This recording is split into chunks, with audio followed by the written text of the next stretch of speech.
Mr. Jackie Mayfield, born and raised in Bogalusa, Louisiana, he's one of the wealthiest entrepreneurs in this country that most of you probably have never heard of. But he went to Texas and he started working as an auto mechanic. He became an expert auto mechanic when he couldn't even drive a car. Then he got into the income tax business by way of the insurance business. Now, he was really an insurance agent looking to make extra money and found himself in the income tax business. ComproTax is the name of the company. The largest black-owned income tax business in America, built and created, designed, structured by a black man that you're going to see, who is the spark plug, the inspiration behind the video magazine. The man who is determined to help bring Black America back to its former greatness. Right now, Jackie Mayfield.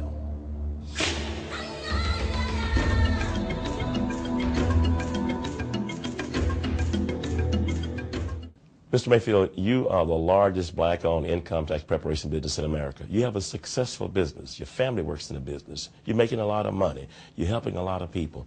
But now you're taking a calculated risk with this video magazine. Why? Well, very good question. You know, fear is something that does not occupy the same space with God. And my success is because of what I've learned about myself. And I want to share that. You know, I look at all of the despair in America with black children in prison, the dropout rate in high school is just atrocious. I look at the black-on-black crime, is how it's just destroying our people, or self-hatred, and because they don't know who they are. And once they really know that the Imhotep that abides in me also abides in them, and reside in a way that brings motivation to do the best they can be or become. So taking a risk is not a risk. It's a risk not to do it. And what I mean by that is oftentimes I lay awake at night and I see these images of my family. See, I look at black people in America as being my family, and throughout a diaspora as well. And when they hurt, I hurt. So as a result of seeing such degradation occurring consistently year after year after year, not getting any better, then I look at the media and what it's doing to give these images, perpetuate this myth of being inferior and all of these things, then it bothers me. So I can't really live with myself and die a gracious life without helping to solve the problem.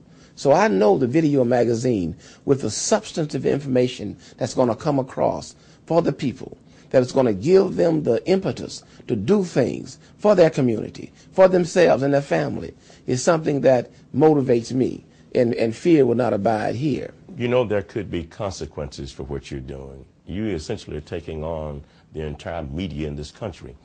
You essentially are taking on big business.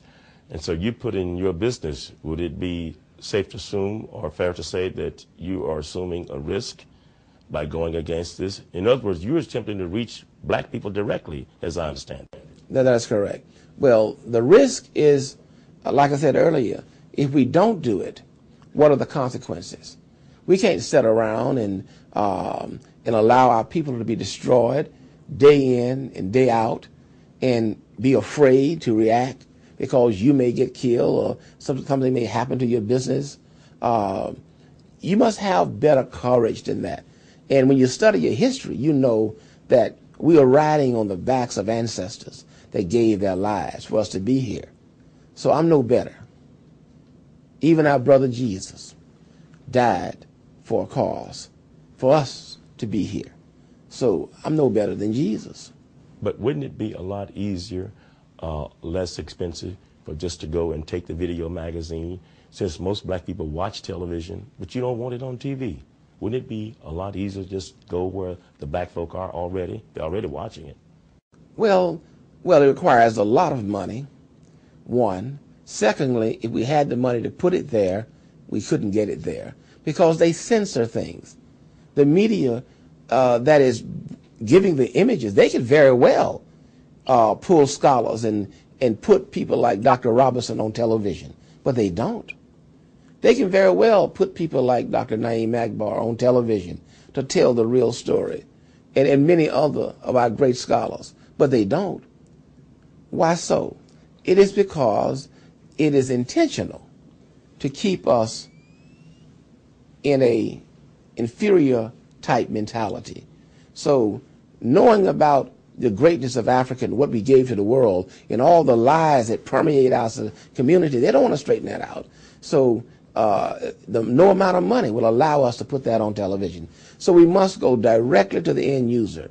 And that's why we're taking on this challenge, so that our people can have an opportunity to prosper and grow into the best they can become by knowing who they are. Ms. Mayfield, and I got to ask you, you keep saying knowing who they are. What are you going to tell black folk on this magazine that they already don't know?